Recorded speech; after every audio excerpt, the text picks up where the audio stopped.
Hello students. पिछली कुछ classes में हमने गुहिल वंश प्रतिहार वंश के शासकों के बारे में चर्चा की और उसी श्रृंखला को जारी रखते हुए हम आज की क्लास में चहमान या चौहान वंश के शासकों के बारे में चर्चा करेंगे और मुख्य रूप से हम प्रारंभिक चौहान शासकों के बारे में चर्चा करेंगे।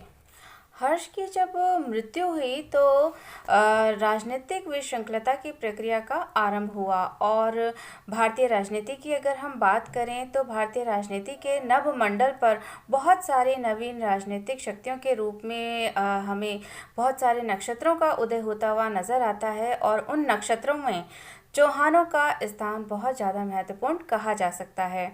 इस काल में राजस्थान और उसके आसपास के क्षेत्रों में चौहानों की राजनीतिक शक्ति का उदय हुआ और इसमें शाकंभरी या जो सांभर या सपाद का चौहान वंश था वो अपनी वीरता, साम्राज्यवादी आकांक्षाओं और मुस्लिम आक्रमणों के प्रतिरोध के लिए विशेष रूप से प्रसिद्ध है।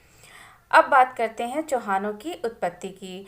तो अन्य राजपूत वंशों की भांति ही चौहान या चहमान राजवंश की उत्पत्ति भी विवादास्पद कही जा सकती है और चंद्रबरदाई के प्रसिद्ध ग्रंथ पृथ्वीराज रासो और परवर्ती चारण साहित्य में उनकी जो उत्पत्ति है वो आबू या पुष्कर के यज्ञ कुंड से मानकर उन्हें अग्निवंशीय बताया गया है।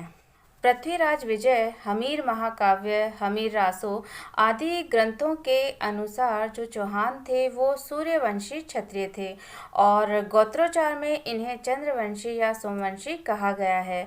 और डॉक्टर ओजा जो हैं वो भी इसी मत का समर्थन करते हैं। कर्नल टॉड स्मिथ और विलियम क्रूक्स जैसे जो विद्वान हैं वो अन्य राजपूत वंशों की भांति ही चौहानों को भी विदेशियों की संतान मानते हैं। डॉक्टर भंडारकर ने किसी वासुदेव वेमन की मुद्रा के आधार पर चौहानों को विदेशी खुर्जर या गुर्जर जाति की संतान माना है। डॉक्टर दशरथ शर्मा ने बिजोलिया लेख में वासुदेव के उत्तराधिकारी सामंत के लिए प्रयुक्त विप्रह श्रीवत्स गोत्रे भूत के आधार पर चौहानों को ब्राह्मणों की संतान माना है।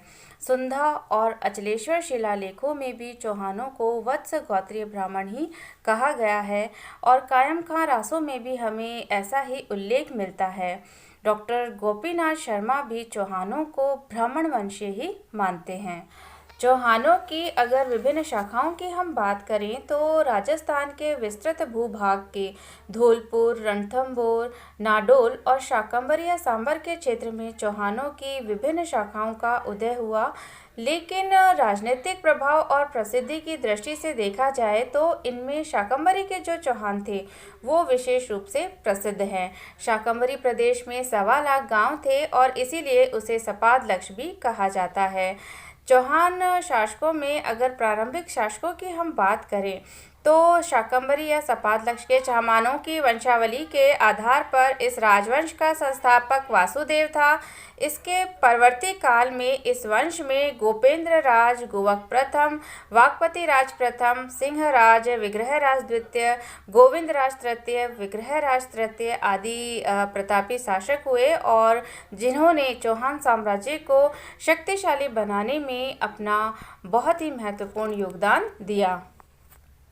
विग्रहराज तृतीय के उपरांत उसका जो पुत्र था पृथ्वीराज प्रथम वो शासक बना और इसका 1105 ईस्वी का शिलालेख सीकर जिले के रेवासा धाम के निकट जीर्ण माता मंदिर से प्राप्त हुआ है और यह एक प्रतिभाशाली शासक था और इसकी मृत्यु के उपरांत उसका जो पुत्र था अजय राज वो शासक बना और उसका जो शासनकाल था वो लगभग 1105 ईस्वी से 1133 ईस्वी था।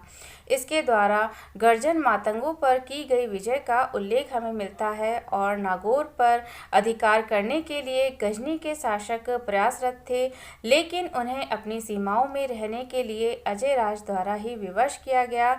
अजय राज चौहान ने अपने नाम के आधार पर अजय मेरू या अजमेर नगर की स्थापना की और इसे अपनी राजधानी बनाया। मुस्लिम आक्रमणकारियों के विरुद्ध सामरिक दृष्टि से अजमेर का राजधानी के रूप में निर्माण अजय राज की दूरदर्शिता का ज्वलंत प्रमाण कहा जा सकता है। 1133 ईस्वी में अपने पुत्र अर्णोराज को गद्दी पर बैठाकर वे स्वयं सन्यासी बन गए।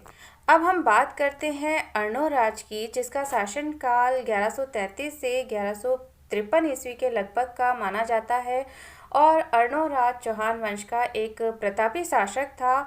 अजमेर संग्रहालय की जो खंडित प्रशस्ति है उसके अनुसार अर्णोराज ने उन तुर्कों को जो अजमेर तक आ पहुँचे थे पराजित किया था। आना सागर झील के स्थान पर अर्णोराज तथा तुर्कों के मध्य भीषण युद्ध हुआ और इस युद्ध में तुर्की सेना का भीषण संहार हुआ। अर्णोराज द्वारा उनके अश्व छीन लिए गए और अपमानित होकर जान बचाकर कुछ शेष बचे तुर्क भाग गए। इस युद्ध में तुर्कों को चौहान शक्ति का वास्तविक परिचय मिला और इस पराजय से उनका इससे इतना मनोबल गिरा कि आने वाले 20 वर्षों तक सपाट लक्ष्य की ओर देखने का उन्हें साहस नहीं हुआ। उसने मालवा के परमार शासक नरवर्मन को भी परास्त किया और सिंधु और सरस्वती नदी के प्रदेशों तक उसने अपनी विजय पताका फहराई और हरितनक देश तक जो दिल्ली के आसपास का क्षेत्र था उस पर आक्रमण किया। उसे अपने पड़ोसी गुजरात के चालुक्य शासकों के साथ भी संघर्ष करना पड़ा और ये कहना मुश्किल है कि चौहान चालुक्य संघर्ष क्यों छिड़ा, लेकिन इतना अवश्य है कि ये संघर्ष जो पुराना था अब दोनों शासकों की महत्वाकांक्षाओं के कारण उग्र हो गया था। कुछ वर्षों तक चालुक्यों का पलड़ा भारी रहा। अर्णोराज शैव धर्मावलंबी होते हुए भी अन्य धर्मावलंबियों के प्रति सहिष्णु था। उसके द्वारा अनेक भवनों और मंदिरों के साथ साथ अजमेर आना सागर का निर्माण भी करवाया गया और उसी के पुत्र जगदेव द्वारा उसकी हत्या कर दी गई।